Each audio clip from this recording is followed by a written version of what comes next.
तो ये सब चेतन के गुण होते हैं। परमात्मा क्या है? चेतन है। आत्मा क्या है? चेतन है। शरीर क्या है? शरीर जड़ है।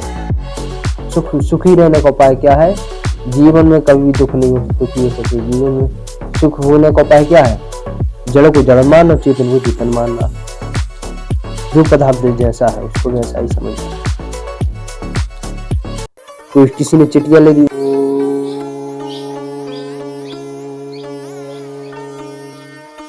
अग्नेन सुपथाराये अस्मान् विश्वा देव वयुनानि विद्वान् यो दस्मज्जुराणमेनो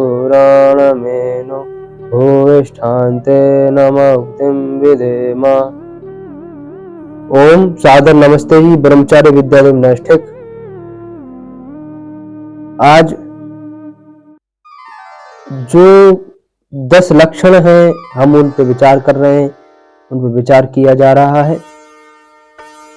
तो धृति क्षमा दमुस्तेयम शौच इंद्रिय अनिग्रह धीर विद्या सत्यम अक्रोध 10 कम धन लक्षणम। 10 कम धन के 10 लक्षण होते हैं। तो हमने 8 प्रकार के लक्षण पढ़ लिए थे। 9वां और 10वां 2 लक्षण और रह गए, उस पर भी हम थोड़ा विचार कर लेते हैं कि 9वां विचार है कि सत्य। 9वां लक्षण सत्य। सत्य बोलना अर्थात जैसा जो पदार्थ उसको वैसा ही समझना, वैसा ही बोलना और वैसा ही करना भी जो है वो सत्य कहलाता है। जो पदार्थ जैसा है उसको वैसा ही मानना। जड़ है तो जड़ मानना, ये चीज जड़ है उसको हम जड़ मानेंगे। जड़ और चेतन में अंतर आपको समझना पड़ेगा।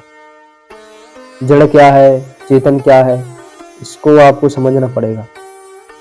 चेतन मतलब चलायमान, उसमें क्रिया होती है, और क्रियाहीन निष्क्रिय। क्रिया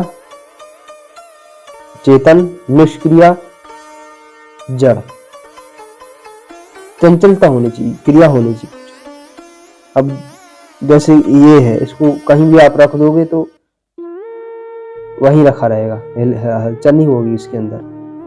पर चेतन होगा तो अपने आप ये जो है घूमेगा, कुछ होगा, कुछ करेगा, ठीक है ना। तो ये सब चेतन के गुण होते हैं। परमात्मा क्या है? चेतन है। आत्मा क्या है? चेतन है। शरीर क्या है? शरीर जड़ है। शरीर क्या है? जड़ है। अब इसको लोग चेतन मान बैठते हैं, नहीं तो चेतन है, और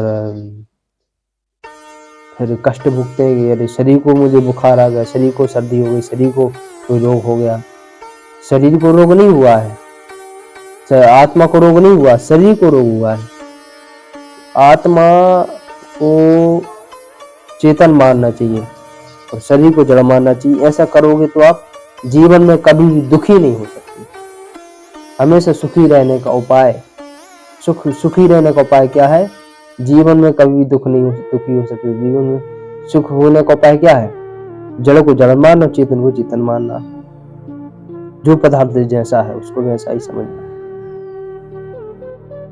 कोई किसी ने चिट्ठियां ले दी, उस चिल्ला उठे नहीं, मतलब शरीर जुड़ा है, आत्मा से शरीर जुड़ा हुआ है, तो दर्द तो होगा ही, इसमें कोई बात नहीं है। मगर हमें अपने जीवन में उतारना चाहिए कि हमें शरीर में कोई रोग हो गया, तो जैसे महर्षि स्वामी दयानंद जी के उदाहरण ले लेते हैं। उनको अंतिम समय में शरीर, उन्होंने जब जो उनको जहर दे दिया था, 4 बार उनको, जो 14 बार 4 बार उनको जहर दिया था। एक बार आखिरी बार कांच में दिया था। कांच में जब उनको दिया जहर तो डॉक्टर लोग हैरान हो गए कि ये व्यक्ति जिंदा कैसे है। सामान्य व्यक्ति तो मर जाता कुछ क्षण में, पर ये जिंदा है। तो वो सब ब्रह्मचर्य है। आत्मा चेतन सत्ता को जान लेना, चेतन सत्ता को अपने जीवन में उतार लेना, ही सुख है, असली सुख है। तो हमें, अब उन्होंने क्या किया? शरीर को जड़ माना। शरीर को जब जड़ मानने की वजह से उनको कोई दर्द नहीं हो रहा था, कोई पीड़ा नहीं हो रही थी। सामान्य पूर्वक ध्यान में बैठे हुए थे। गायत्री मंत्र का ओम विश्वानदेव सप्तर्जुतान परास्वा यद्वधन तन्ना सुवा का जाप कर रहे थे। ईश्वर स्तुति प्रार्थना उपासना कर रहे थे। भगवान से जुड़े हुए समाधिस्थ होते हुए समाधिस्थ थे। तो आखिरी तो जैसा है वैसा ही बोलना, वैसा ही करना, बोलना भी और करना भी और सोचना भी, दो तीनों चीजें होनी चाहिए। समझ में आ गया? 10वां आक्रोध, क्रोध आदि दोषों को छोड़ के संत्या आदि गुणों का ग्रहण करना, अर्थ करना धैर्य का लक्षण है। अब भाई हम धैर्य तो हम रख लिए, धैर्य तो हमारे अंदर है, धृति है हमारे अंदर, धृति क्षमा धैर्य धृति जो सबसे पहला लक्षण आया, उसका अर्थ क्या है? धर्म का लक्षण क्या है? धर्म का धैर्य, हाँ धर्म का लक्षण है, धैर्य का नहीं। धर्म का लक्षण क्या है? धर्म का लक्षण यह है, क्षमा चाहते हैं, धैर्य नहीं, धर्म। धर्म का लक्षण यह है कि भाई ये व्यक्ति धार्मिक है या व्यक्ति धर्म कर रहा है। कोई व्यक्ति का इसने तो परोपकार कर दिया, ये धार्मिक व्यक्ति, ये धार्मिक है, इसने ये धर्म करता है, अधर्म नहीं करता है ये व्यक्ति, धर्म पे चलता है, अधर्म पे नहीं चलता है व्यक्ति। तुम कैसे पहचानेंगे? ऐसे पहचानेंगे कि वो वह व्यक्ति क्रोध करता है कि नहीं करता है। यदि वह व्यक्ति क्रोध करता है तो वह धर्म नहीं कर रहा, अधर्म कर रहा है। दोषों को छोड़ के यदि कोई व्यक्ति शांति में है, अथवा किसी ने कुछ आपको कह दिया, उसी में क्रोध आ गया थोड़ी देर में, ये क्या है? ये अधर्म है। आप धर्म नहीं कर रहे, अधर्म कर रहे। चाहे कोई हो, कोई भी व्यक्ति हो, क्या कितना भी बड़ा व्यक्ति हो, कुछ भी हो, कितनी क्षमता कुछ भी हो, पर यदि आप धर्म नहीं कर रहे, अधर्म कर रहे, यदि आप क्रोध कर रहे हो, आप ब्रह्मचारी या धार्मिक व्यक्ति नहीं कहलाओगे, आप धर्म नहीं कहलाओगे। ना आप सन्यासी कहलाओगे, ना धार्मिक कहलाओगे, ना ब्रह्मचारी कहलाओगे, कुछ ना सन्यासी कहलाओगे, कुछ भी नहीं करते।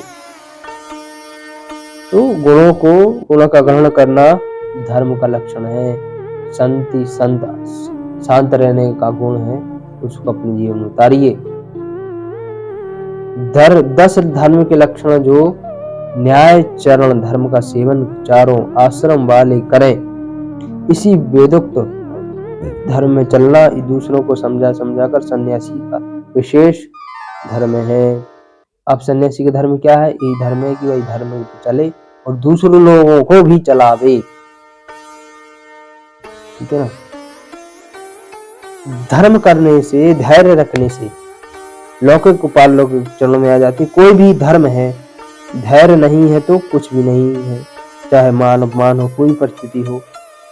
इसलिए हमें धर्म, यदि बहुत व्यापक शब्द है धर्म यदि आपको करना है तो आप क्रोध ना कीजिए, मोह ना कीजिए, लोभ ना कीजिए, काम क्रोध लोभ मोह से बचिए।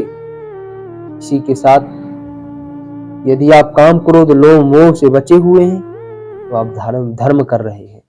असली धर्म यह है। पैसों से धर्म नहीं होता, परोपकार नहीं होता, परोपकार होता है धर्म पे चलने से, काम क्रोध लोभ मोह सहने से, काम वासना को सहने से। सहो, डटे रहो, लगे रहो, अनंत का परमात्मा जाप करते रहो। और इसी शब्दों के साथ जय हिंद, जय भारत, भारत मुझे जय। नमस्ते, धन्यवाद, ओम।